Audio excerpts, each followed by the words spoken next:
What's happening, everybody, and welcome back to Streamcast, the show on the internet. Watch the latest and greatest stuff on streaming services with you guys. That's right. I'm one of your hosts, Eddie, along with my bro, the inverted gamer himself, Sheps. Sorry, I didn't mean to like backhand you there on your shoulder for no reason, but whatever. Bro, how you doing today?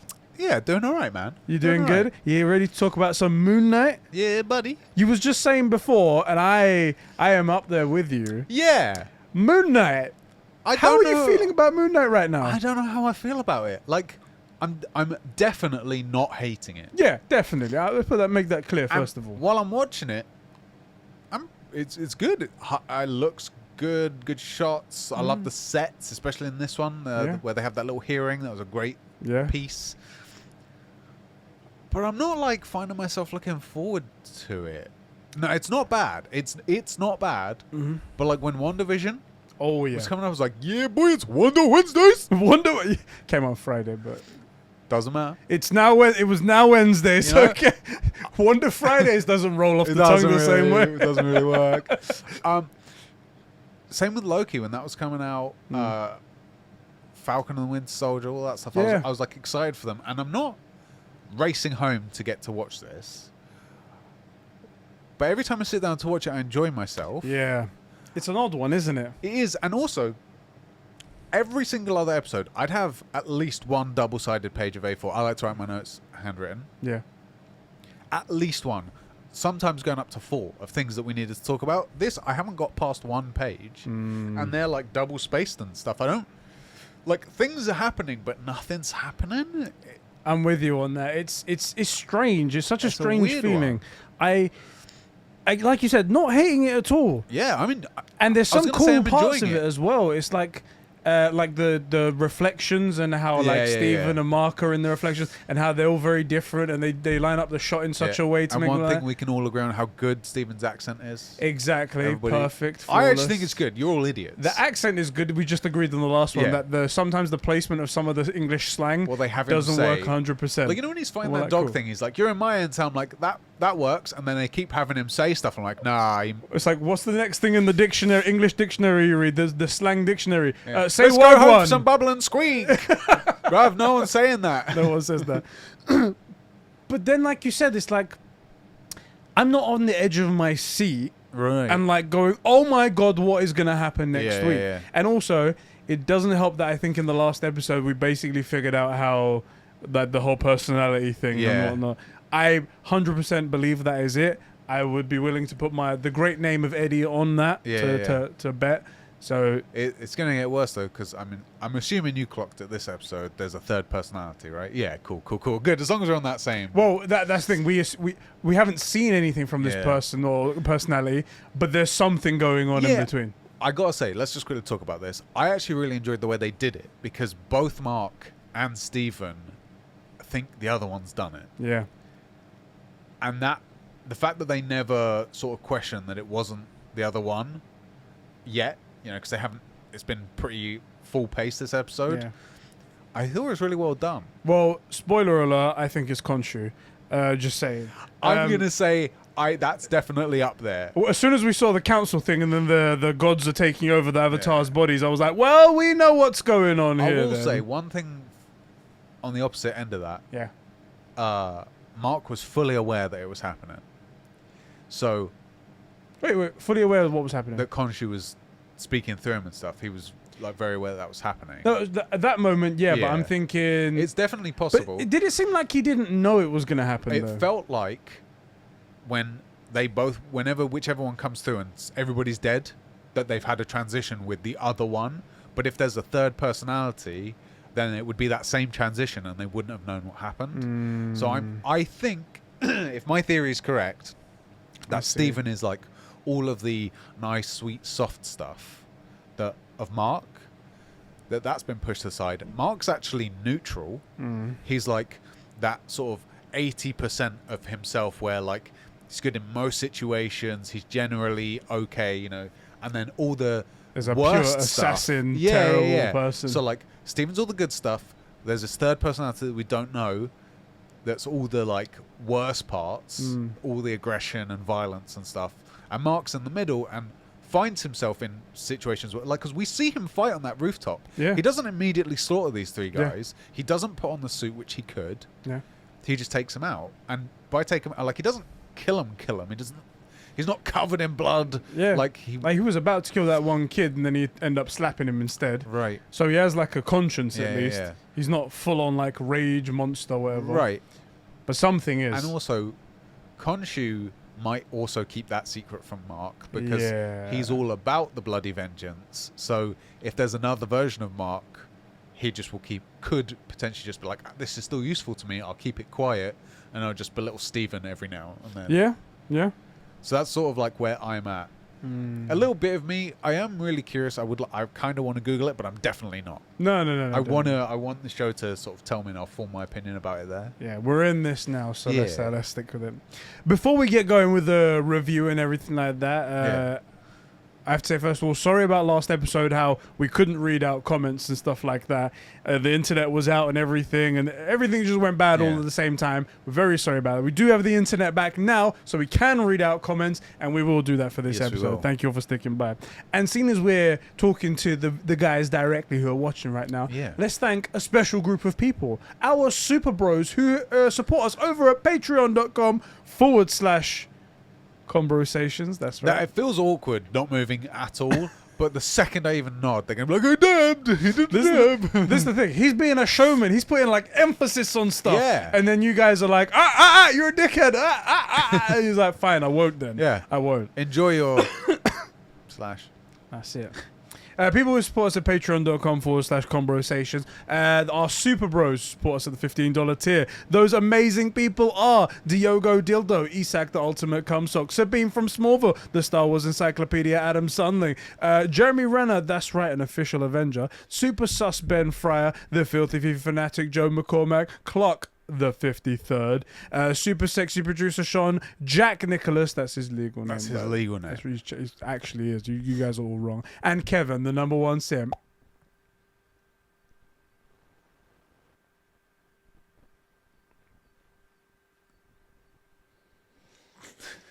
God damn it. Don't do that. The next episode in the True Game Podcast, I'm going to put that nearby so I can be like,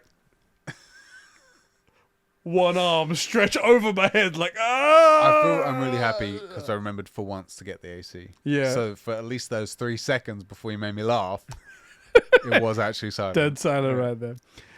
Of Xbox. Thank you guys so much for keeping the lights and mics on and the gaming going. So the streaming going. That's right. Here at Streamcast on the 4 Pillars Network. Thank you very much. If we ever do a game that's streamed, are we going to have to do that dumb shit over here? Oh, shit. So, like, in the future, when consoles have been eradicated, like That's journalists have been saying for the last 20 years. Yeah, since we were kids. Yeah. Since the internet. Exactly. We're going to have to be like, brought to you by Google Stadia. No, Google Stadia will be dead by then, don't worry. Course, yeah. It's dead right now. NVIDIA, right. GeForce Now. We'd have to do it here, wouldn't we? Streaming. I mean, I feel like we're keeping this place afloat enough. Yeah. You know? I say we just pull out and let it sink. I never pull out. Nah, that's a good point. Good point. And we don't use condoms, so that's a good thing right there. All right, guys. Episode 3 of Moon Knight. The Friendly Type. Don't know why it was called that. That's what it was called. I don't know why it was called that. I watched the episode and I'm like, what was that all about? That's weird. I thought it'd be like a deep meaning to it. No deep meaning. It opens up with Layla getting a fake passport being made from someone who she clearly knows and cares about, and who knows her father. Yes. Talking about how her father used to take her to archaeological dig sites and things like that. It's a bit on the nose, and there's a bit of exposition about how she's basically Lara Croft. Guess what? Yeah. Her ancient Egyptian expertise actually comes from her family. Right. And she doesn't steal these artifacts. She liberates them and returns them to their rightful place because she's a good person. I mean, she might keep a few to pay the bills. Keep a little bit on the top, It was a little bit on the nose. We did need it, but I feel like the exposition about that stuff could have come from an argument with Mark or Steven. Yeah. Where Steven could have been like, why are you taking that? She's like, look, I normally return this stuff, but I got bills to pay. I'm not a saint. That would have been better than we would have gone, okay, she's in the black market world, but she's like one of the good ones. They could have worked in a moment where like she's taking it and then she goes, this belongs in a museum, and then everyone will be like, oh my god, Harrow, oh yeah, is that it? Is that it? Because, you know, Marvel is apparently all about comedy, you know? Right. That's what they say. It belongs in a museum. What ridiculous comment. If they said that, I'd have been like, all right, well, that's that. We're done with this. Anyway, then we cut to after she makes her passport. Yeah.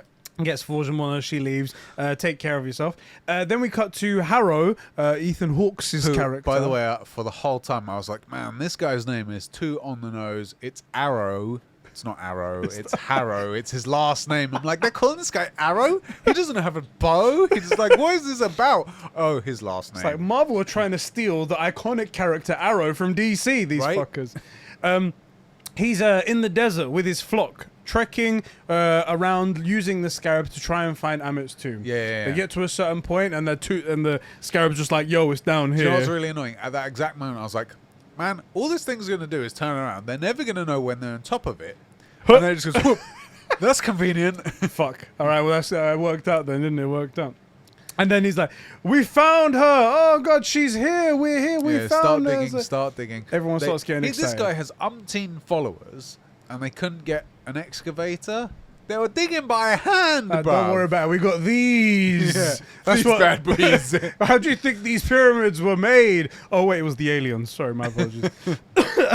Anyway, we cut to Parkour. Parkour Mark. That's what we're going to call him. Parkour Mark. Running on rooftops. Parkour. I hate it. Anytime I say Mark, I want you to say parkour. Just throughout this episode. Running on rooftops. Yeah.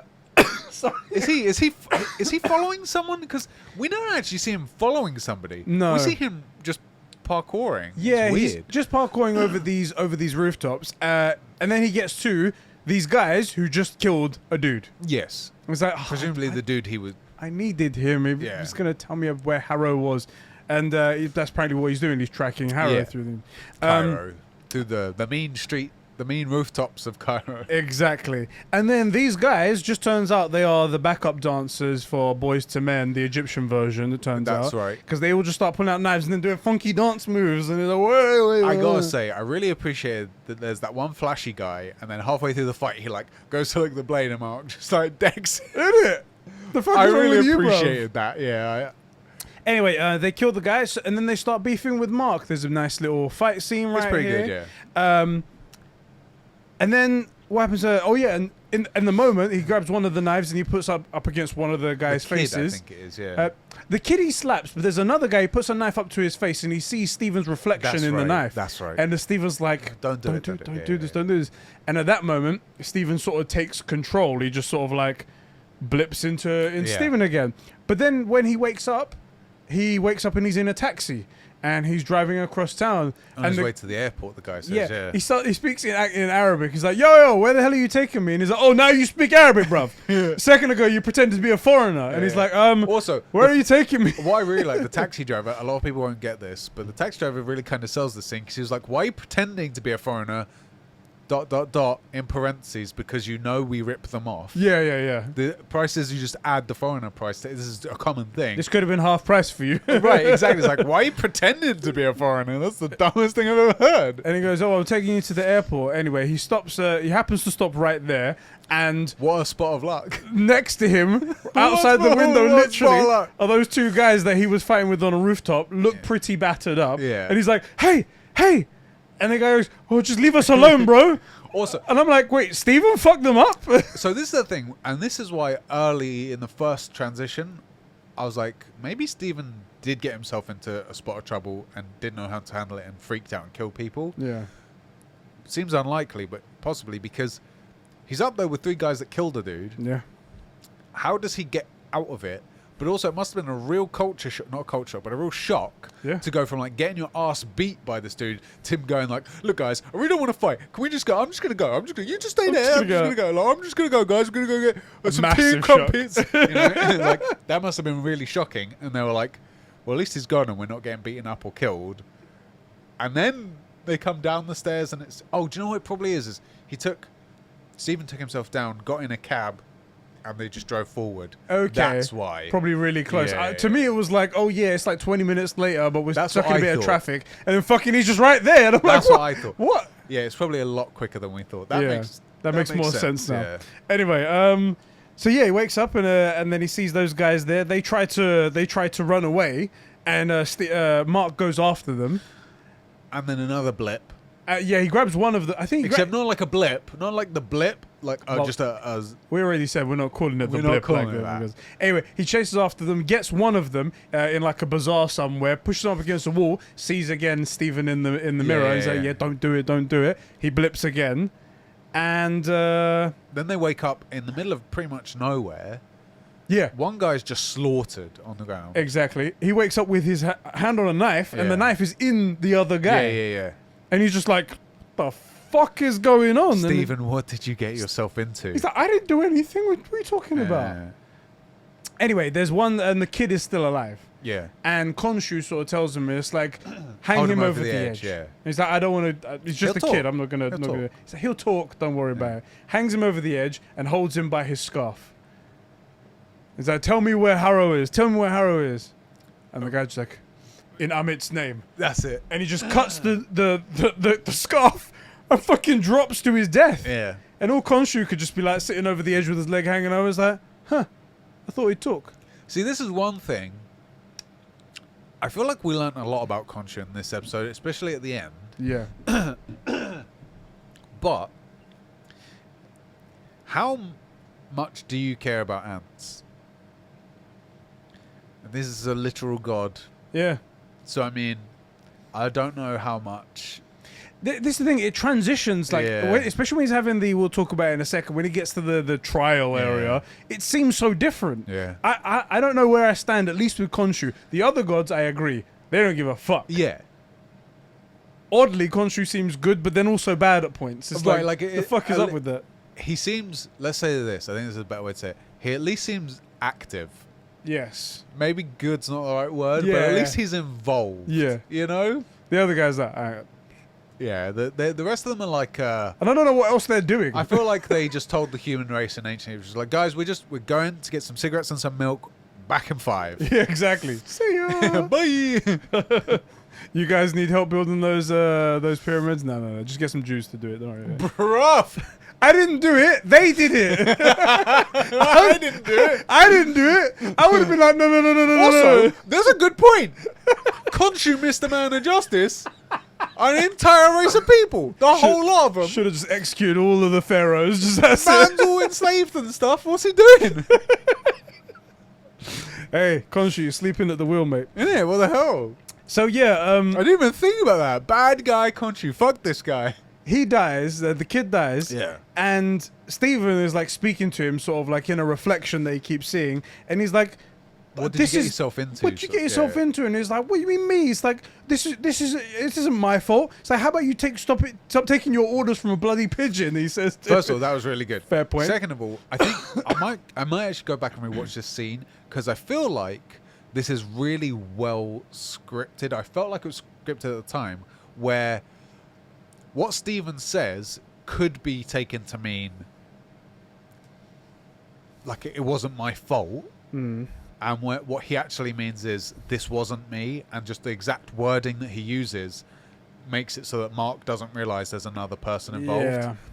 I might go back and rewatch it because I think he doesn't say this wasn't me or this was you. He says like, So I didn't do anything. oh yeah, I didn't do it. I didn't hurt anyone, something like that. It's well worded, and also, while it is and it isn't a leap to think that there's a third person, Yeah. because it's like, okay, we're already split into two fucking personalities.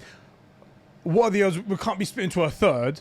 I mean, a normal person not? doesn't really get split into two Exactly. personalities in the first place. So why wouldn't there be a third? It's one of those situations, Yeah. and they're just ignoring it completely. And then when you think like, this is why I think there might be a third, is like,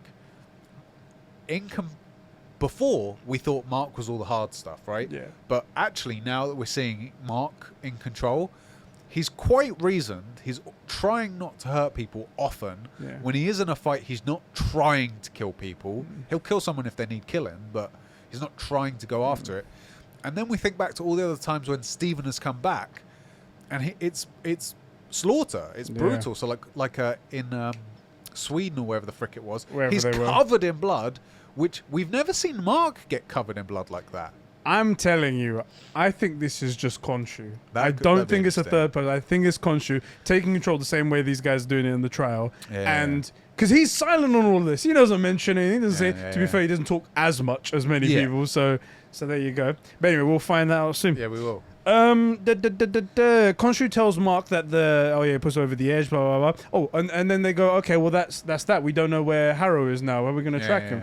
But Khonshu goes, I've got a plan. It's a bad one though. Yes. And then just manipulates the sun and causes like the moon to come out, and it's like a minor. Maybe I got this wrong in my head. I thought it's Mark that asks for help from the other gods. He says that, but Khonshu sort of like dismisses it as if that's not a viable plan. Right. It's like the gods aren't like friends with me at the moment or whatever. Yeah. Like I've been banished, I'll get turned to stone.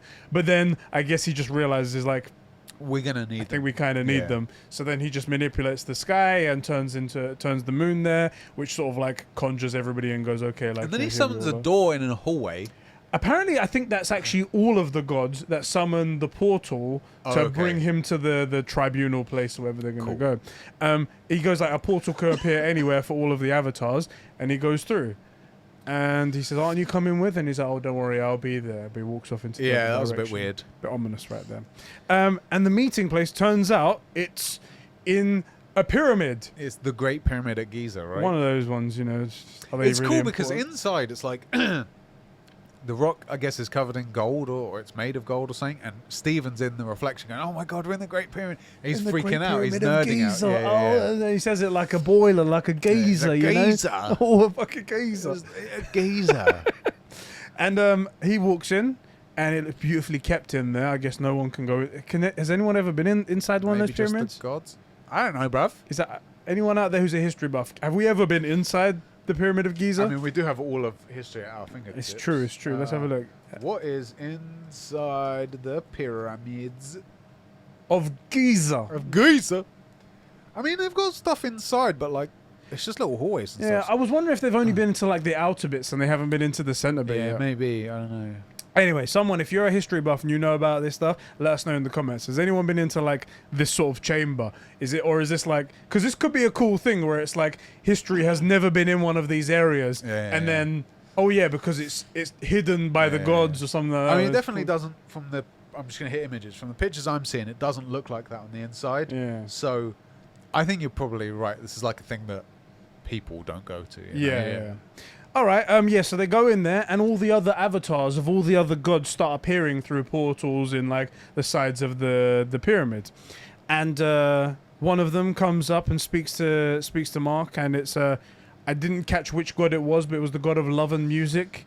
The lady starts talking, and it's like, Khonshu's ex. Exactly. It's like, Khonshu doesn't really talk about the other gods. My lady love goddess has been looking for that pigeon dick.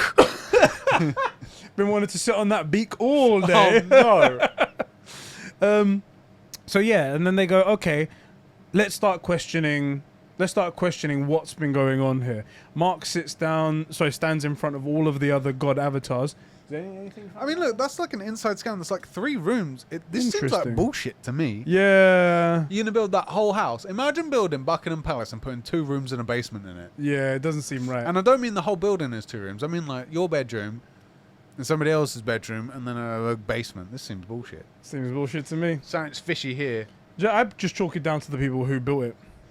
That's right. Shoddy workmanship. Workmanship, whoever those fuckers are.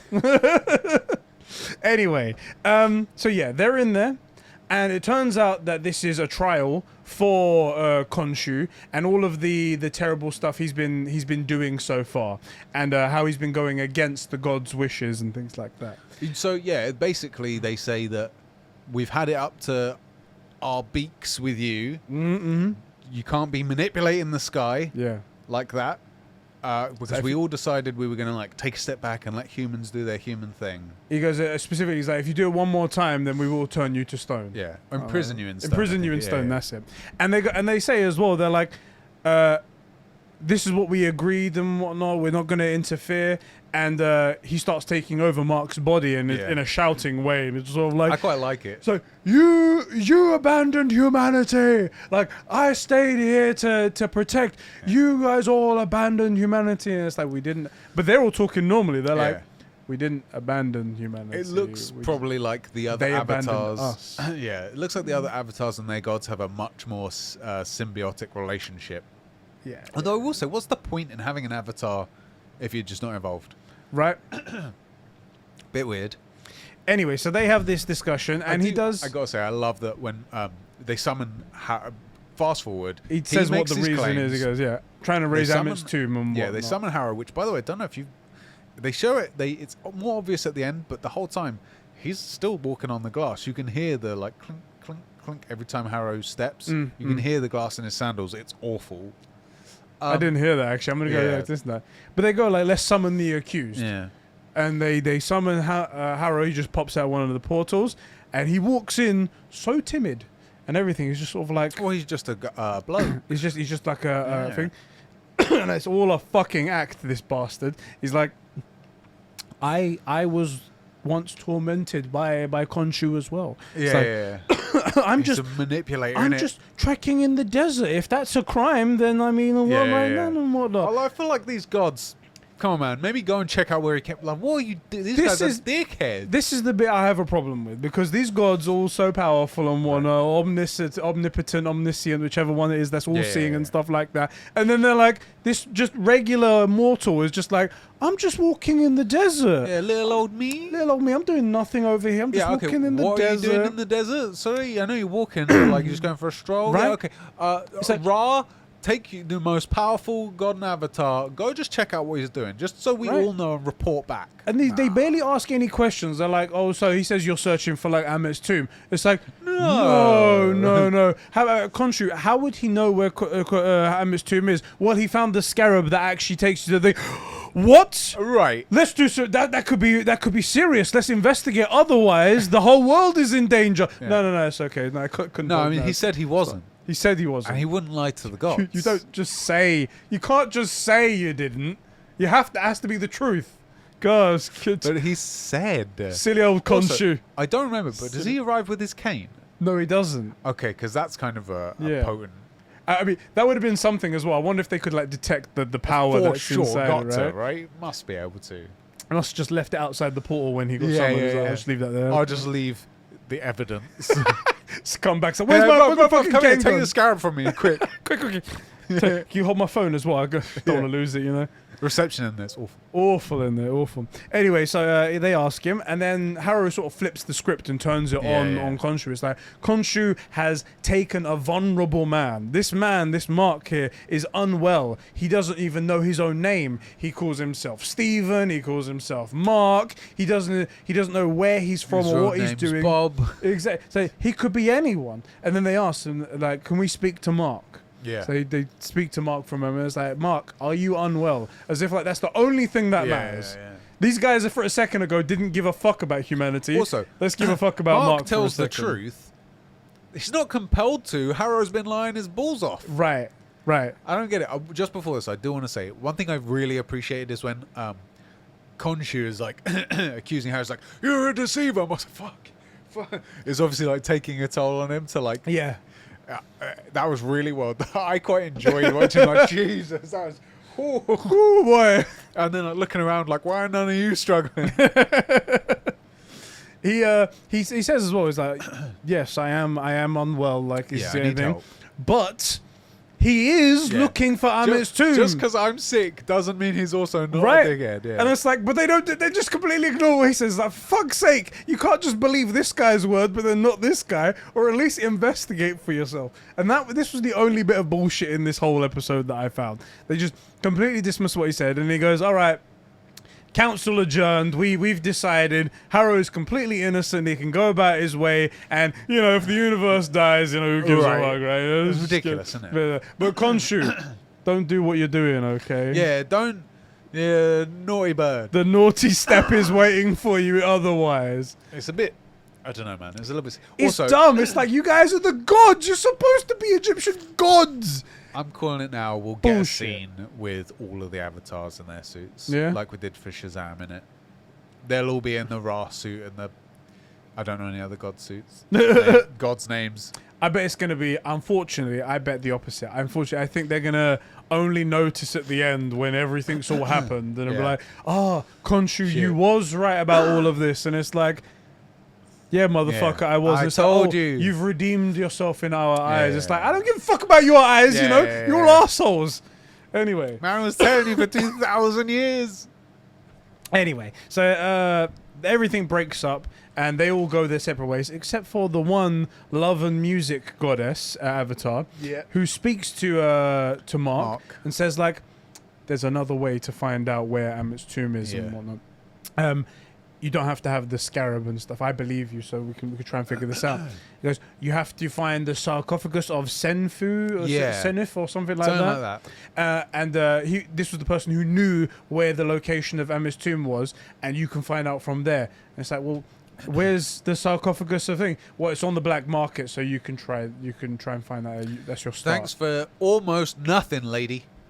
It's like the black market. Cool. I'll just call up my black market guy. Yeah, tell your goddess this bird dick's flying away. This bird dick is gonna find a new nest. What? Nest is like vagina. Because of birds. Birds stay in nests. They do. That's where they make their families. They don't fuck nests necessarily, but I thought it was funny in this situation. It made sense. Like, I knew where you were going with it. Right. Even though it wasn't like ornithologically accurate. Exactly. Is that the word for birds? I think it is. I think it is actually. How do I do that? It's ornithologically right there. Yeah, boy. The only reason I know that is because of Die Another Day from James. It's like ornithology where he says. Yeah, that's what I pulled it from. Yeah. So yes, bird fucking a nest. That's what I'm saying. That's right. Anyway, just waiting for that to get clipped and put that in that channel that we have on the Discord, like best of conversations. Okay, so did it of Senfu, that's right. Layla then comes to Cairo. They meet he's like in a bazaar looking for the black market, I assume. Yeah, he goes to like a sweets guy who I was expecting was going to do that ice cream stuff you see on the videos. And then flip round. And he's like, I'm looking for like a death sentence. Right? The way the guy goes, he just asks a random guy as if like he's going to be like, you come to the right guy. Right. Just to follow me to this. This is the day market. You want the black market. Yeah, you got it's it like wrong, 2 mate. streets down. Sorry, what man. are you doing? Do you not know? This is uptown. You need to go downtown. Right. And Layla pops up behind and she's just chilling, drinking on a bag of... Yeah, what was that? A bag of something. It looked like a bag of blood. It did. Or Ribena, probably. It's like the weirdest Ribena bag. And I have to say, I love the fact that it's one of those things that you would do. I would see this in California or like LA or something like that, where they, instead of using conventional methods like a cup and a plate for food, they're like, okay, we've put it on a piece of paper and your drink is in a bag. Just hold the top. Don't let it go, otherwise it will spill everywhere. And that's kind of what the situation was there. Anyway, she just comes up with a smug look on her face. She's like, hey, Mark. And it's like, what are you doing here? And it's like, you should have told me because I can help you out here. Yeah. I got all the connections. This is literally my expertise. But I mean, Mark's trying to keep her safe in it. Exactly. And she helps him find the sarcophagus. She's like, I know where it is. It's the guy bought it on the black market, blah, blah, blah. And we can go to his party tonight, etc. Yes. So she takes him on a cruise. Yeah, on a bachelor party boat or something like that. Going to this guy's island, though? Like, these guys seem to be celebrating a wedding. Going to this other dude's party. It seemed like they were all going to the party, but then these guys were having a separate celebration. Yeah. Also, a little bit heavy-handed to get that one chick to do the thing. That was very weird. I was like, it's like, we know we're in Cairo. Yeah. Like, I'm not up on like Cairo wedding procedures, but I feel like maybe that was maybe a bit heavy.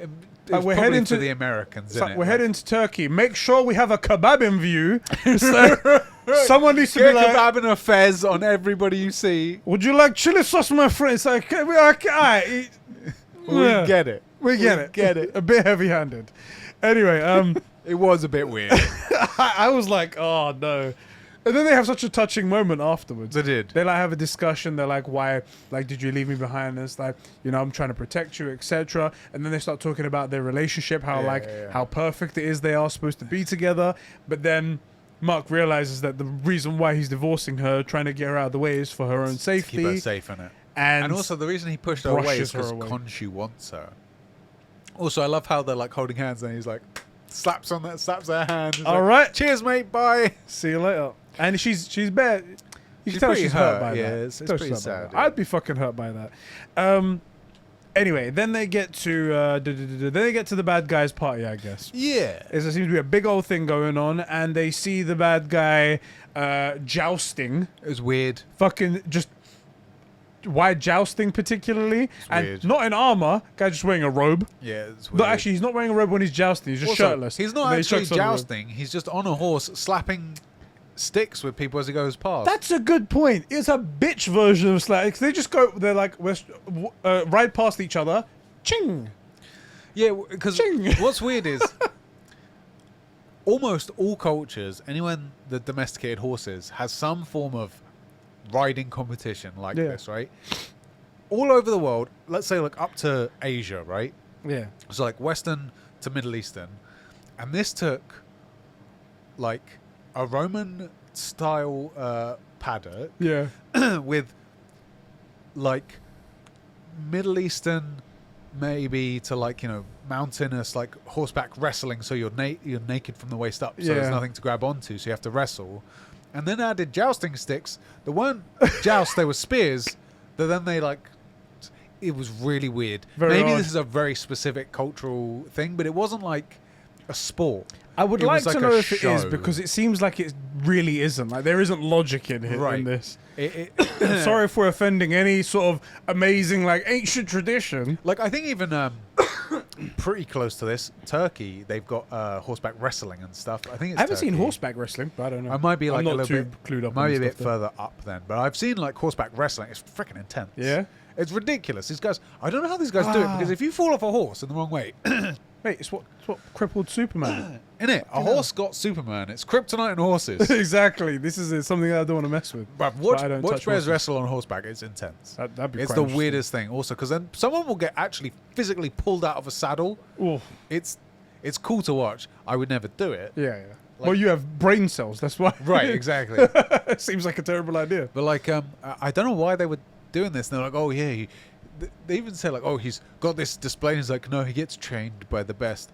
I really feel like the training barrier to riding up and down and touching your stick to another man's stick is fairly low. We do that all the time. We don't need training. Isn't it? Jesus Christ. Anyway, this guy's a side character anyway. You never even see him again. I don't feel like we're gonna see him again anyway. They go there and the guy goes, Layla goes, can we see like the sarcophagus? And they take him to the sarcophagus. Yeah. It's just outside in like a pyramid glass viewing room. Luckily, it's Priceless just thing. right here. Right, and apparently it's been bought on the black market, so it's clearly an illegal Part of item. my illegal secret collection is just out and about. Exactly. Also, it's like a mummy on display in natural sunlight, Not a good exposed idea. to the weather. I'm gonna go on record and say not a good idea. I Even- don't preserve stuff. I cringed when he goes and picks the thing up. I'm Yeah. like, don't touch that. The fuck is wrong with you? What are you doing? So yeah, they see the sarcophagus, and Layla tries to decipher it, and she's like, "It just looks like normal like burial stuff. I don't Yeah. notice anything. We need Steven for this. He's like the expert and whatnot." This is one of the biggest leaps, because Stephen, Completely cool with it now. I was like one, she's completely cool with the personality stuff. Although I guess she maybe assumes it's something to do with, she knows magic and shit exists, right? She's seen the suit, so that's one thing. And she saw the dog. She like threw water on it and stuff before. But to assume that Stephen knows this, because we have to think that they have the same IQ, right? They're using the same brain, but maybe Stephen's smarter, fine, whatever. But like, why would Stephen know this? And the closest we've seen him to like solving puzzles is he did a Rubik's Cube while he was trying to stay awake. Yeah. You know? So just to go from like, you don't know ancient Egyptian to Stephen's the only guy that can solve this puzzle. The only guy. He has the expertise because he worked in a gift shop. Right, exactly. So that's a bit of a stretch. I'd say it's more of a stretch than the magical suit. Yeah. Honestly, it just feels a bit weird. Anyway, they go. Which turns out she's right. Yeah, but Mark's like, oh no, I'm not gonna let him come out. And Khonshu's like saying, if you give him control, then he'll never give it back. And he's like, no, we can't. And he goes, okay, all right. I'll talk to Stephen. Can you just go out there so I can talk to him in private? And he looks up in the reflection in the ceiling and can see like Steven talking back. For a spy, he's not very good at having a private conversation with somebody and only he can hear, right? Well, you see in the background, it's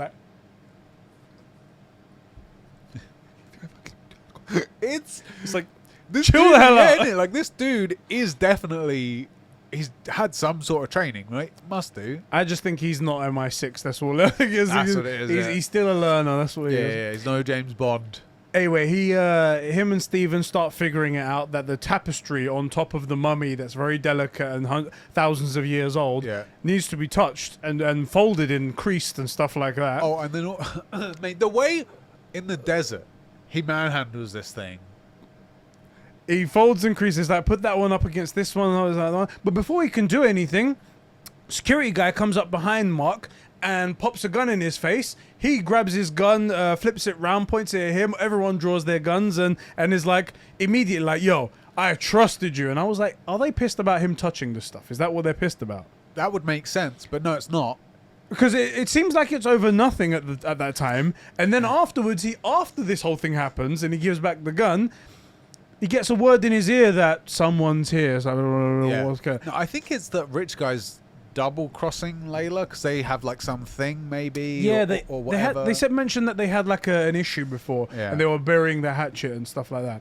Anyway, they gets word that someone's here, and you look over to the side. Harrow and his two goons. He's just walking in slowly, doing the old Yoda thing. 100,000% that he's gonna do Yoda afterwards. And he's gonna turn out to be a boss guy with a sword. Oh, absolutely. I'm telling you. And he starts walking in, and he's like, "Whatever they've offered you, I will give you double."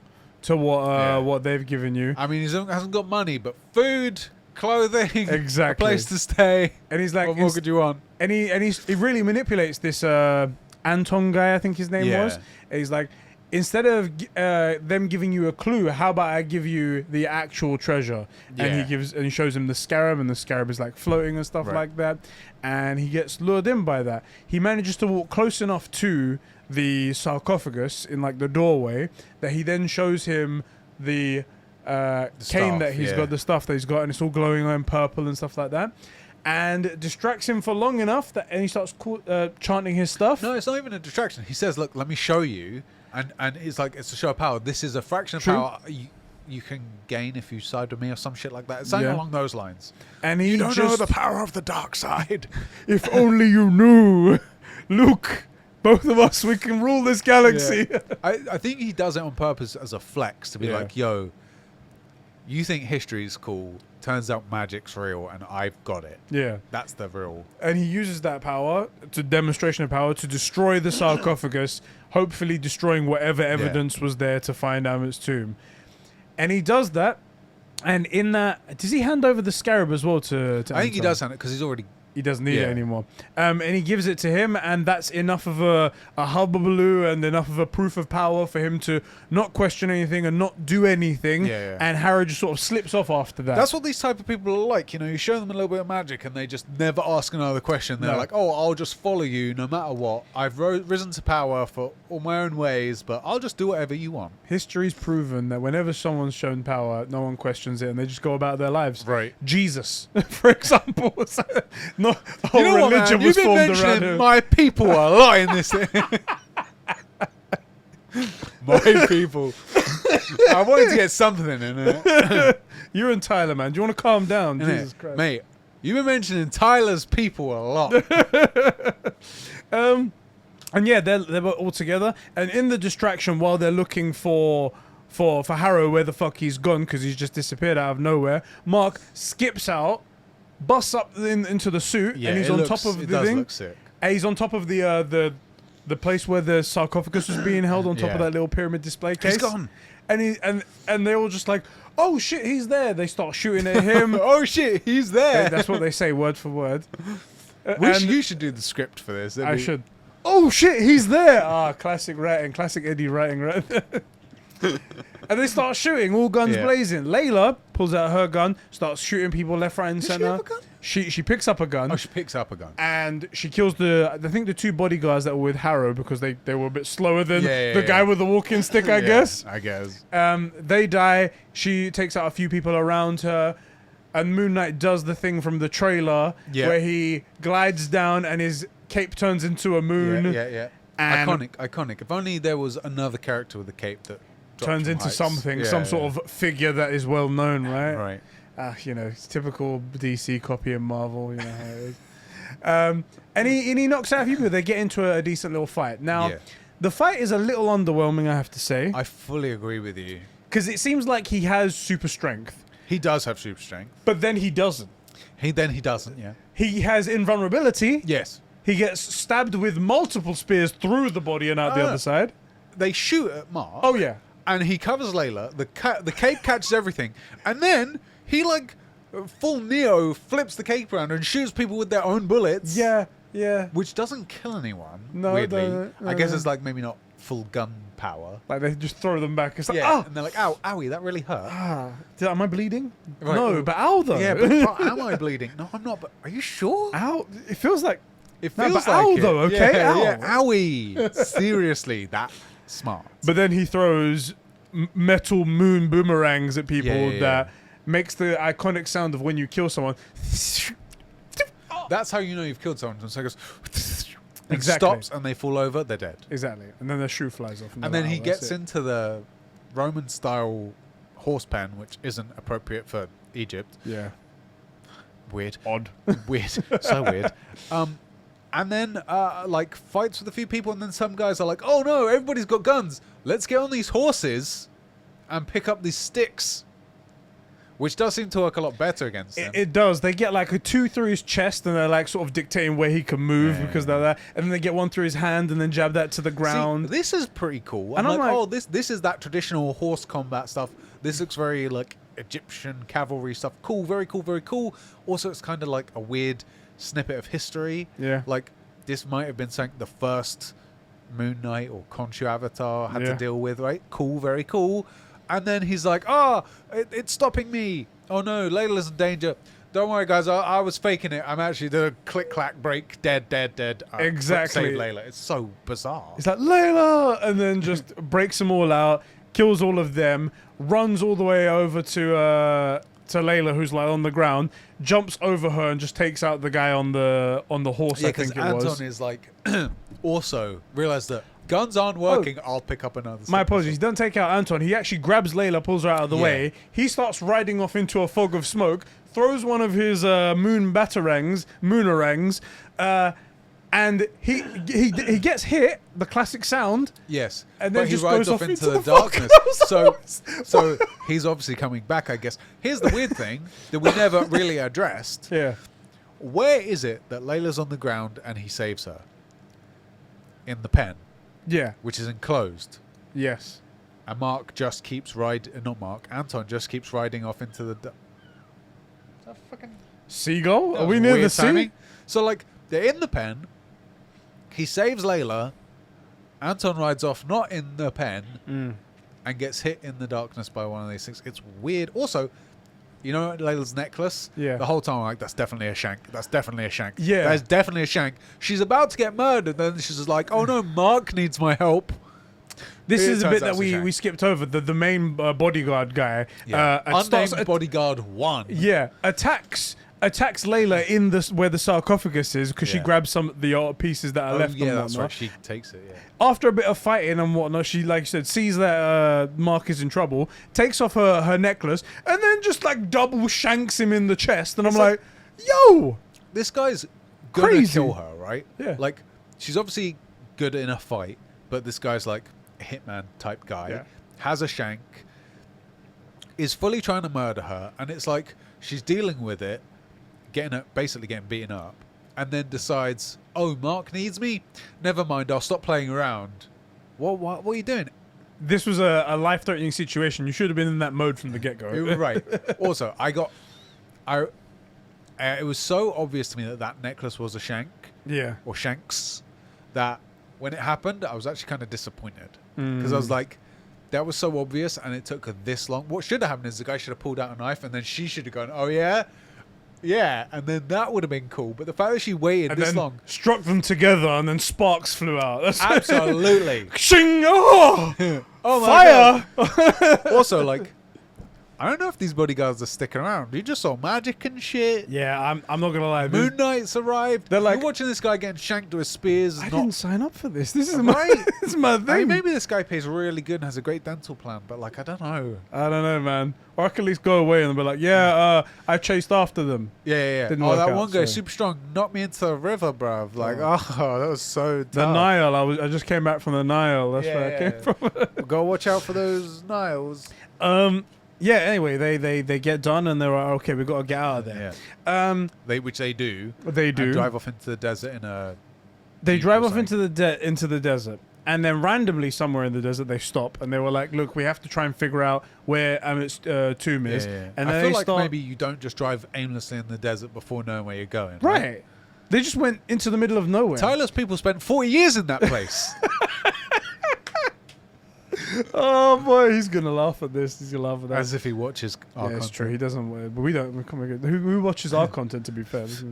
And then they stop, and then they get the tapestry out, and then they just start using tape on these 2,000, 3,000, 4,000. Tape's at the end, I think. Tape's Mark, Stephen. But yes, I'm with you. So they get it out on the. They put on like one or two pieces at the beginning, and they just like put it on these like thousands of year old tapestry that's already been burnt to a crisp anyway. Yeah. And they're like, cool, no problem. We'll just do this ancient artifact. We'll just put tape on it. No worries. Yeah, the fact that they're even touching it, it's bad enough. It would fall apart. I mean. Anyway, these fuckers, they have no respect, despite being apparently archaeologists and part-time as well. Well, it doesn't make any sense, right? It's stuff that's made of like papyrus or whatever, the friggin' cotton or whatever, yeah. Right? None of these guys have ever changed like an old tap or something, you know, and you're like, oh, the washer should be good. You touch it and it crumbles to bits. It's Exactly. 5 years old. This is thousands of years old. It should have crumbled in their hands. Oh my god. Anyway, they can't figure it out, and we need Stephen. Again, we need Stephen. We need Stephen. It's like, oh, he's frustrated. It's like, we can't. Oh, I can't do it. Oh okay. god, I hate this. Mark is like, okay, fine. Rips a mirror off the car.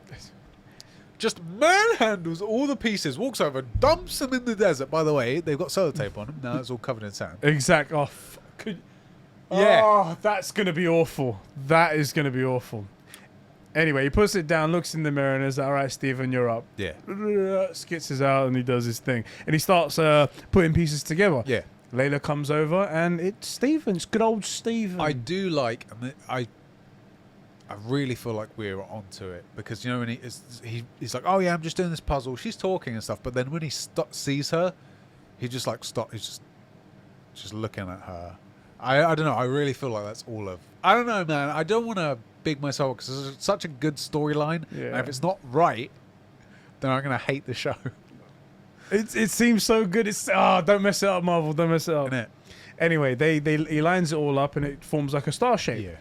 He looks at it and he's like, okay, I don't really understand what it is, but then they shine the light on it and then they see the little pinpricks through there are actually constellations. Yeah. They're like, oh, this is what the star night would be like.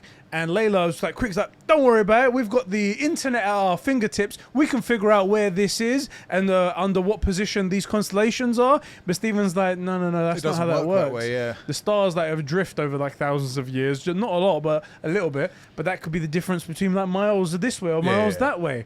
And he's like, oh.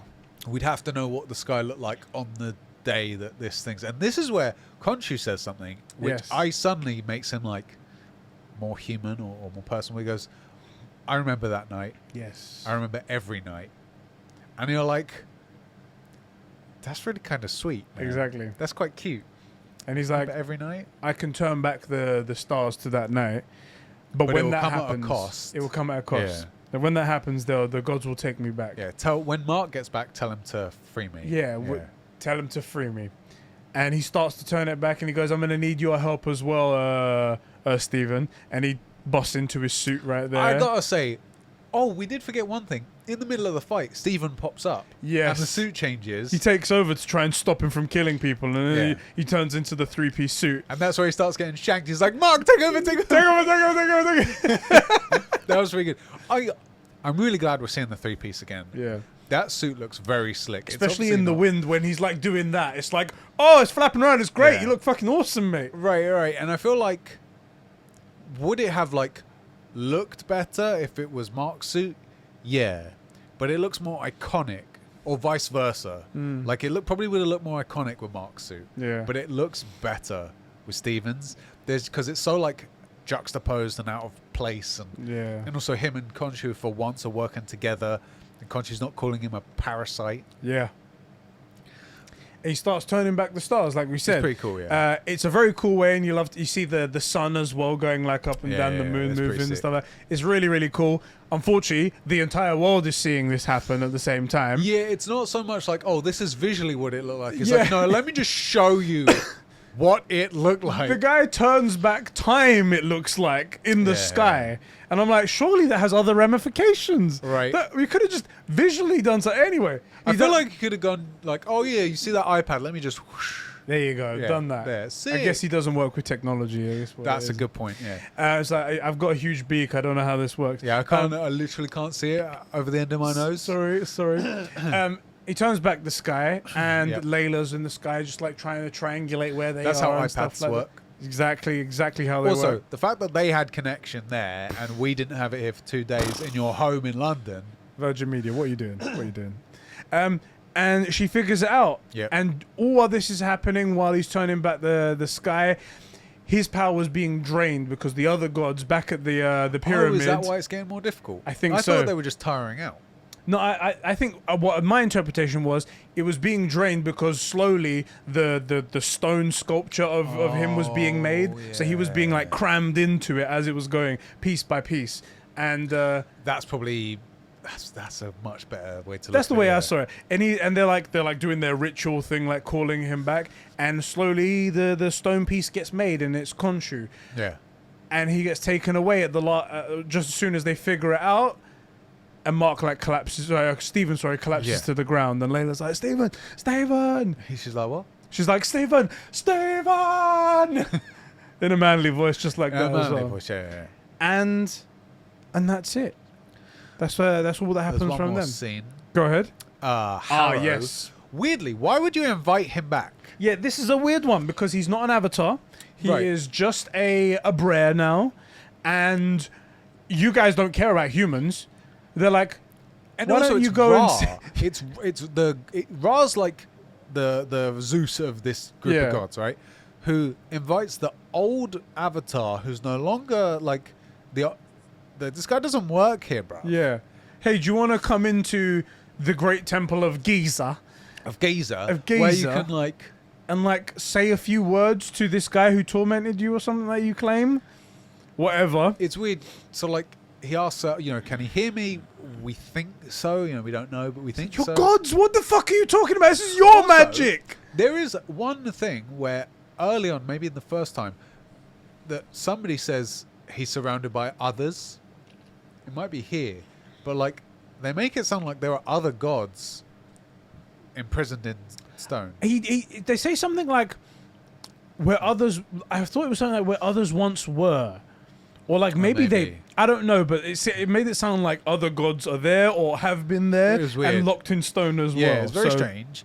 And then Ra's like, "Cool, I'm just gonna peace out and leave you in the Great Pyramid of Giza on your own. I'll respect you, and so you can have your time." Right, and like maybe look.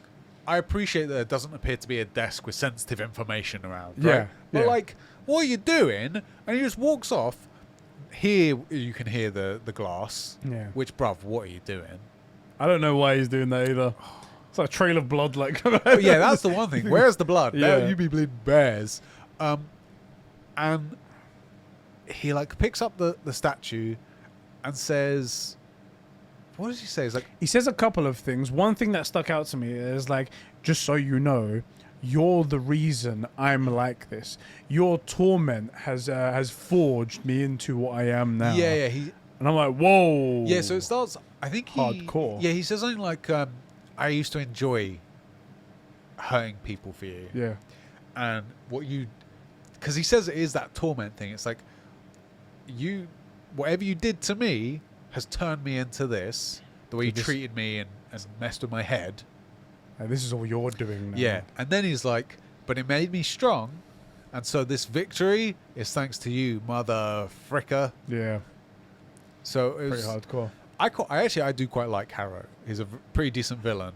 and he's ominous in all sorts of weird ways. Yeah.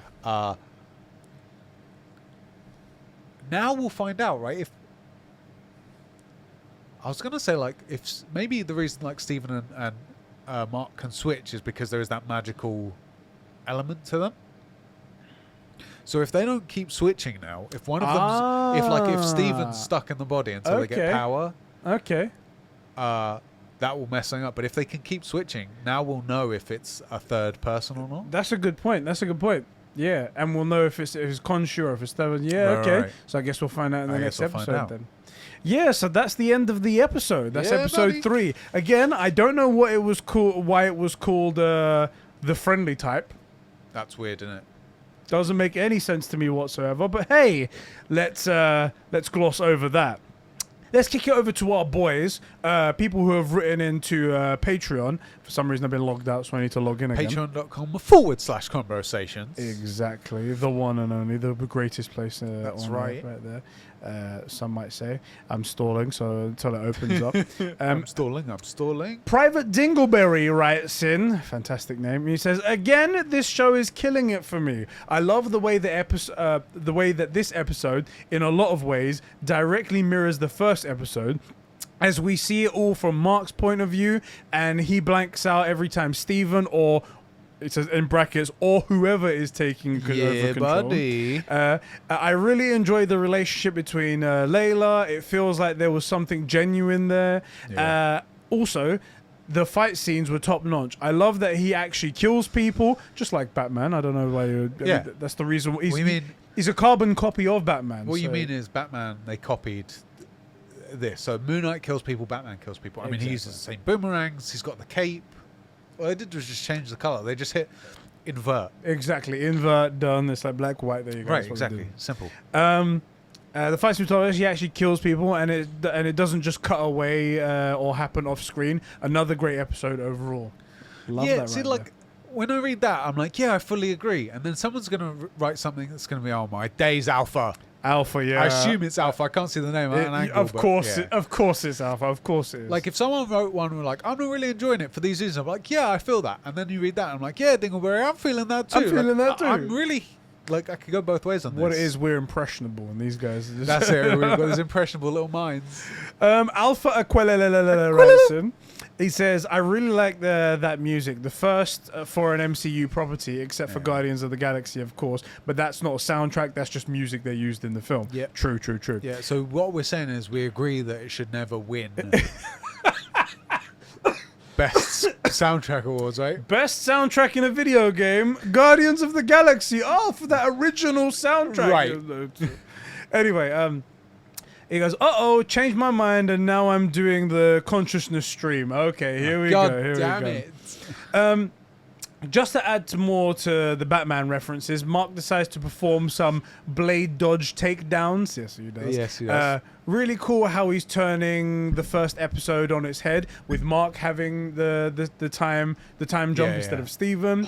Wait, what? They're going back to the earlier fight or meeting them again? Something's up. Coming back after watching this episode. The taxi. So I think we figured that out, where he just comes outside, gets in the taxi, pulls off 20 feet. Yeah. And they're there. We think that's what happened there. He goes, another Batman reference, ledge interrogation. Yes. But Mark's not as good as Batman, so he just lets the kid die. Batman kills kids all the time. Yeah, I mean, didn't he push Falcone off that ledge? Exactly. Yeah. Batman would happily kill a child. Batterson is the kind of guy that I would see throw a kid off of a roof. All I'm saying is every single person that Batterson beats up or kills at one point was a child. It's true. You know? So he did kill children, just what's the time scale on it, you know? Older children. That's what they are. That's what they are. All it was like a 516-month abortion. You know? He says, there's a third persona? Gotta be, right? If Mark and Steven have no memory, or else it's Khonshu. Yes, it could, yes. I love how they're using reflections for the buried persona. Yeah.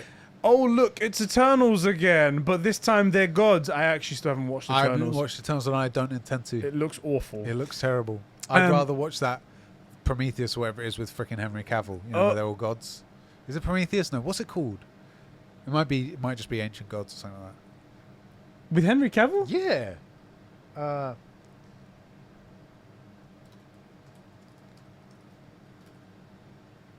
Is it Gods of Olympus or I don't know what it's called. It's called something. I wonder.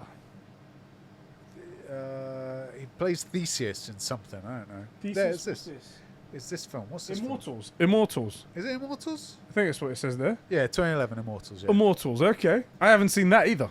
There you go. Well, I'd rather watch that with Henry Cavill. Okay. Is it because it has Henry Cavill in it? Yes. Okay. All right. Literally yes. Can't keep doing this, choosing not to meddle in affairs, or the audience will get annoyed, especially this close to each other. Medjai is one of the gods, right? Maybe. I don't know. That makes me feel nice, even though it shouldn't. Look, bruv. I barely speak English. Yeah. And you're speaking ancient Egyptian here. Feezies are cool. Yeah, I agree. Agreed. What's he saying? You're going to have to give us a full explanation in the comments section. Madripoor, eh? Madripoor, the power broker. Nod. I mean, it is frickin'... that's how he got it. Frickin' Sharon's been involved this whole time. Sharon. And of course, another Batman reference with someone referred to as this Joker. Another Batman reference right there. It's true. Just realized how great the names are. Stereotypical British Stephen and the stereotypical American Mark. You know what I mean? Yeah. Oh, hi, Mark. Classic Batman vantage point followed by a drop down into a fight. Again, you're saying classic Batman. It's classic Moon Knight that Batman copied. It's true. Same. I just want to see what the age difference. When was Moon Knight created? And then double Batarang, classic leg sweep. Well, that went well. Steven didn't it? Huh? Joker is dead. Okay, his consciousness stream is going off track now. Does it say by any chance? 1975. Oh, so literally, definitely. What's that? Almost 70 years. 40 years. Batman's 1940 something, right? Is it? Yeah. I know 80-year anniversary was for the... Okay, yeah, actually, yeah, it would be about that. Yeah, so it would be... So only like 38 years later. Easily done. I mean, you know, it could have easily have been made up and then put in a drawer, and then and then they saw Batman. The DC guys saw what Moon Knight was. Anyway, sensing a connection between Steven and Layla. I guess the divorce opens up the window. I love how easily and quickly Oscar Isaac is able to switch between characters in his acting. He's got real acting chops. Yeah, that's quite a light show. Could have used the internet to see what the sky looked like back then, you idiots. I don't know if the internet could project that far back, but I'll give you that one. They could have done something. Great episode. Best MCU project. I don't know. I know that's a low bar. He's such a DC fan like us. But this surpasses by quite the margin, so far at least, surpassing my enjoyment of Daredevil. I don't agree. I don't agree with that at all. Daredevil's fantastic. Yeah. That was years ago, sure. I appreciate the quality, but it just doesn't get much enjoyment out of it. Listen, I love ancient Egypt. Listen, Alpha. Nothing can beat Ben Affleck in that suit. Exactly. I hate that movie so much. I think you meant the TV show. But he definitely did. But we're going to go with the Ben Affleck thing. Yeah. That's what we're going to go for. No, the TV show's amazing. Yeah. And I don't... This is the thing. I don't know how I feel about the show. Like, nothing is wrong with it. But somehow, so far, it's just not really hooking me. Yeah, I'm with you on that, man. It doesn't seem... If it wasn't for this, I could... next Wednesday, if my chick was like, I want to watch something else, I'd be like, cool. No problem. But when WandaVision was coming out, I'm like, no. It's Wednesdays. No. Wonder Wednesday, Fridays. Yeah. I'd be like, cool, we can watch something after we watch this. And same when, like, if Daredevil had come out weekly, I'd have been the same way. Like, after this, we can watch whatever you want. Yeah. But with this, I'd be like, okay, cool. Agreed. Hopefully by the end of the show that changes. Yeah. I really want it to. I really want to like this, especially because Oscar Isaac's done so well. He's really killed it with this, and I really want it to do well for him. let's see how this goes. Let's see how it goes. All right, thank you for writing in, Alpha. Over on Discord, the best Discord you have access to. Yeah, it's the only Discord. It's a low bar, but it's the best place. It is the best place. 56 says, welcome back to Car 56's review of Midnight Ren live. As I watch it, gotta love the live consciousness streams. Here we go. Really going for the Batman vibe again and dangling a guy over the ledge. The Court of Gods instead of Court of Owls. Ah, what they did there. See what they did there. Did the gods fuck? What? Oh, because of his ex, right? Cool. Jumping ahead a bit, this guy in the red robe reeks of bad guy. Called it. I think I did the exact same thing with the last episode. So Moon Knight is Batman and Mr. Knight is Deadpool. Oh, I can kind of see that. They can't be taken from their own IP though, because that's Deadpool is their own. So surely there's it's just. But I get the correlation because obviously Steven finding himself in those situations is very quirky. Yeah. Because he should not be in those situations. That's some cool magic. And you don't see Doctor Strange doing this. Can't wait for the scene in episode 6 where one of the gods asks someone, "Are you a god?" Cool. There you go. Thank you for writing in there. Dark Diogo, the computer lad, says, this was fine, I guess. Yeah, I'm kind of with you on this. Wasn't a fan of those opening fights, chases, the Markor. You didn't like? Markor, I like it. I like it. Because there were way too many cuts in certain moments, and at times it felt like B-roll instead of a final cinematic shot. Interesting tease for Jake, I guess. Jake? I think he's just making up a name and he's putting up Jake in there. He might well be. Or has he read it? Does he know the comics or something like that? He might have, I don't know. But we kind of already know. It's just, is it a different personality or is it Khonshu at this point, right? Jake is a dumb name, by the way. It really is. And what's this guy going to be? Swedish? Exactly. Oh, hurdy-gurdy, let me kill this dude. That was terrible Swedish. The worst thing is I have family in Norway and I can't do the accent. Talks to them all the time. What do they sound like? Yeah, I just did the hurdy-gurdy thing from the Muppets. You know, yeah. It was cool seeing the gods' avatars. However, why the fuck are they taking these accusations at word value? Thank you. You mean to tell me that the gods don't have any way of seeing what is happening? Just pulls me at the frick. That was odd. Okay, we're back. That was weird.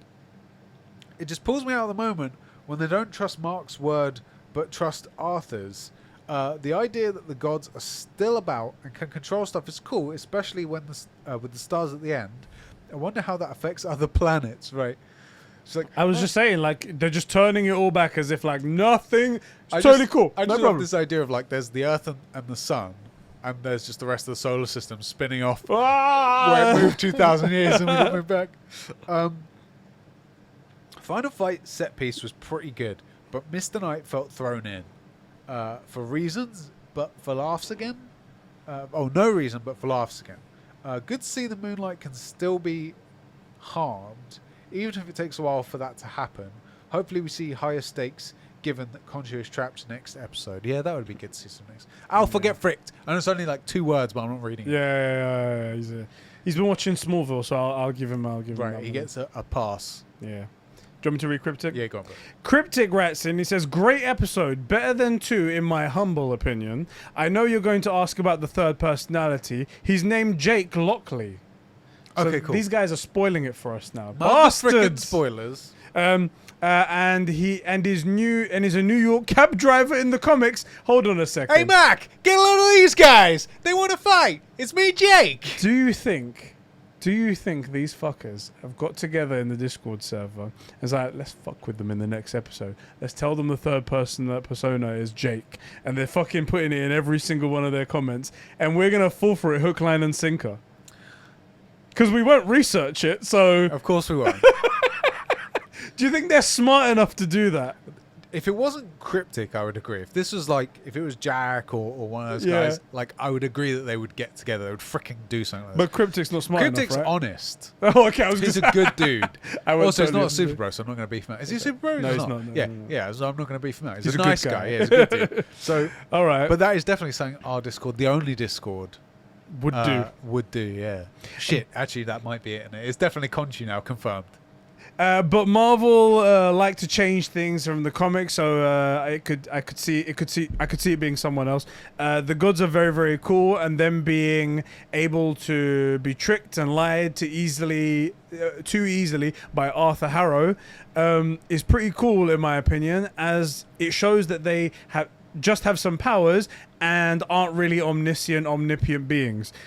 Yeah, I guess in one way it's like, okay, they've been away from like social contact and stuff for a while. They're just easily lied to, and they would think like, why would anybody lie to us with the gods? We're asking them, they have to tell us. On the other hand, like, grow up a bit. It seems pathetic for a god to be fooled that easily. It does, doesn't it? Anyway, I hated how they just shoehorned in Mr. Knight in the fight scene. He was already a bit shit in the comics, and now them just twisting what the character is entirely and making him a character that they would just use a few times in an episode for cringe jokes is just terrible. I quite like seeing Mr. Knight in I thought it was funny enough. Yeah, like, for this show, it's not been a huge miss. It seems like for Cryptic, it's a bit more personal. Yeah, it seems like a fan of comics, the stuff. Which makes me think that now maybe Jake Lockley is actually a real character. Hey, I'm Jake. What are you doing? I'm walking here. I'm doing a murder here. Why are you getting involved in my Mac? Hey, yo. Hey, whoa. What are you doing? I'm trying to murder these Egyptian guys. Hey. Hey. I love how he's a New York cab driver, but he's also the worst, is the most prolific murderer ever. Right. And fucking hell. Oh, shit, yeah. It seems so weird. Is he a cab murderer? I don't know. That's my only gripe, though. Other than that amazing episode, make sure to watch Morbius in cinema if you haven't already. Hashtag Morbius sweep. Hashtag $1 trillion box office. Hashtag cinema. So this whole comment could well be a troll, given how we rounded it out in it. Do you know what I'm hearing? I'm hearing Morbius actually isn't that bad. So that's really strange, because I haven't heard anyone that I've seen, that I know who's seen it, say that it's good. And a lot of them say, like, it doesn't make sense. It's not... Really? Yeah, or like the Morbius... Diogo said it was decent, but that's Diogo. Exactly. Like, from what I've heard, people are saying, like, if you know Morbius from the OG, like, Spider-Man cartoon... Yeah. It's not that. And he gets a bunch of powers that there's no real reason why he should have them. That's what I've heard. So apparently, like, he has some blood problem, and he finds out from bats that bats deal with that problem perfectly fine. Right. So he injects some bat DNA into him, and somehow he has magic. That's the thing. And he can fly in the way that bats don't fly. He doesn't grow wings. He just flies. He just flies, and he can do some weird, like, vampire teleporting stuff. And that doesn't make any sense. Like, if you add an element of magic in, like, you know, with Enchantress in Suicide Squad. Yeah. Like, if there was some sort of element of that, like an old Aztec god or some shit, okay, it's a different take on Morbius. It's not, like, comic book accurate, but it would explain the magic. Yeah. But which is all I'm asking for. He's made magic through science. Yeah, it doesn't make sense. Strange. Tiernished says, God damn this freaking mic. Nice detail, I guess. The last episode will be a full moon. Oh, cool. So he's posted the... oh, cool. That's just the background at the ending of all the stuff. first shot that you see is like a moon pop up with the director's name or whatever the episode is. And it's slowly getting more and more full. The moon is starting to get more and more full. That's quite cool, That's on the outro card. I like this show so far, but I'm mixed. So for me... is the classic Disney Plus. It's better than the last show, but not amazing. Hopefully that will change, because I like Moon Knight and care about the character more than the last shows. That's weird, because I don't think this is so far better than any... I mean, what was the last show before this? What If? What If? Okay, so it is better than What If. We'll give you that. What was the last live action show before this? Falcon and the Winter Soldier. I wouldn't say it's better than that. No, and it's not as bad. I like it because it's more magical, because I'm the magical guy, and I like more Mr. Fantastical stuff like that. I'm weird. Like, I'm with Tyler, you know, because we're part of the same tribe. Yes. And I do like the grounded Marvel stuff, but I also love the superpower stuff. That's really the reason I'm here, is for the superpowers.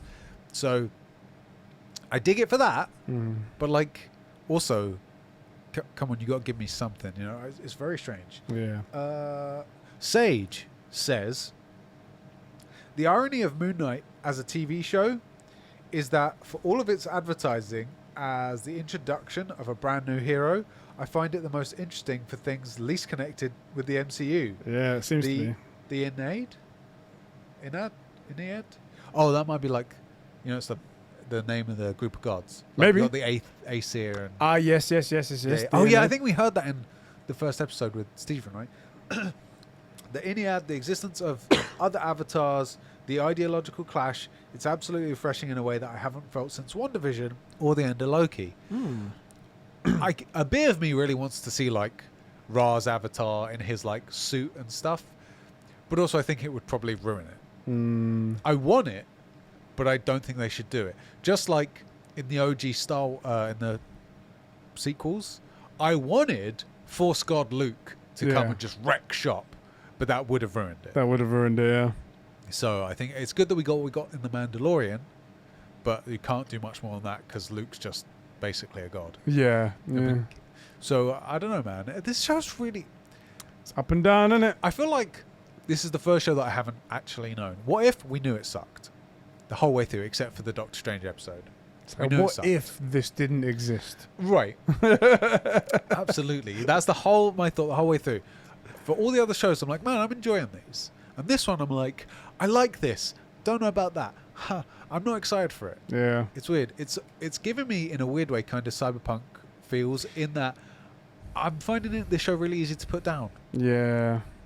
And like when I played Cyberpunk, I had a good time playing it. It wasn't bad for me at least, but I found it really easy to walk away from, which I didn't find like what did we play just recently? Lego Star Wars? No, I played something before that. Horizon. I found that compelling to come back to. Yeah. And I didn't find that for Cyberpunk. Cyberpunk was easy to put down. This is the same sort of show. This is Cyberpunk. I found like WandaVision, I had to come back and watch the next episode. Loki, had to come back and watch the next episode. And this... There's good things in it. It's just this, like you said, it's not grabbing and making me excited for the next episode. Right. I'm not like, oh my god, Moon Knight's out. It's in fact what's happening is every night around like 5 or 6, I will text my chick. She doesn't get off work till late. Oh yeah, babes. Because she's a stripper. Because she's a stripper. Yeah. We've got the next episode of that show, and then I'm like, oh yeah, Moon Knight. We got the next episode of Moon Knight. So I really want it to be good though. Yeah. Oh my god, there's more to that comment. There I'm is, so yes. sorry, Sage. I had it scrolled in a way where it looked like that was the end. The thing I think I love the most about episode 3, however, is the most low-key scene. Layla and Mark talking things out on the boat in Cairo. Yeah, that was pretty cool. Where the frick is Madripoor? Are you telling me they took that little dinghy from Cairo to Madripoor? It's got to be like... I thought Madripoor was in like Asia. I thought it was next to like Hong Kong or something. Maybe did they just mention Madripoor, or do they actually say they're going there? Oh, maybe. Maybe. Oscar Isaac is a phenomenal act of being able to portray 2 people, maybe 3, at once, and I can clearly tell the man is not well. He's not a psycho, maybe psychotic, but not sane. Mental health as a struggle has often been used as an excuse for ridiculous superpowers, eccentricity, or absurd psychopathy, in the superhero genre. It's nice to see that it's given some justice for once. This is my biggest fear about Moon Knight. I think it's a sentiment I share with quite a few people on the fan base, that it doesn't culminate with a messy finale like the other shows. I hope Moon Knight continues being as down to earth. Sorry, it's hard to read with like a mic in the way. I hope it continues being as down to earth, interesting philosophical discussions, brutal choreography, and serious emotional beats, rather than the obligatory CGI fest that people have been calling out several Marvel shows for. Yeah. But I trust Feige and Oscar Isaacs. Also, Assassin's Creed, anyone? The White Hood, similarly God figures, striking at the dead of night. Eyes. This is AC Origins. It's ancient Egypt. Mate, know. Unless we get some apples. Oh yeah. You know? Apples, the Edens, and then the planet Mark gods. eats an apple at frickin' in the vegan house. This is essentially Assassin's Creed. It's confirmed. No, I'm with you. Like I was saying, I want to see those other avatars in their suits, but that will just be a CG fest. Yeah. And it's not what we need. Like when Mark was fighting the dog thing, yeah, it was basically Mark fighting nothing. It was all CG, and it wasn't great. Yeah. But fighting the dudes, where at least there's physical people there, that was better in this episode. I got irrationally pissed off the other day watching some behind the scenes of No Way Home. Yeah. And how much of it is just stupid, pointless CG. Just there's one scene where Tom Holland goes to see Doctor Strange at his temple, whatever is his room, and he's outside the door and he gets a phone call and he walks away from the door to the camera. All it is literally the door there, and the rest of it's a blue screen. They even CG in a world around. I'm there's like, no point. just I get it. You just want to like do it all in one location. Whatever. Maybe it was a pandemic fuck stuff. off. But like, I'm with you. Just do anything. I understand we're in the superheroes. Shit can't be done in real life. Yeah. But that was something you could have done in real life. You could have just had a house there. Stupid. No, dumb I'm with shit. you. We've said it before. There's a reason Batfleck's one of the best Batman. It's because when he's acting, he's in an actual Batcave. Yeah.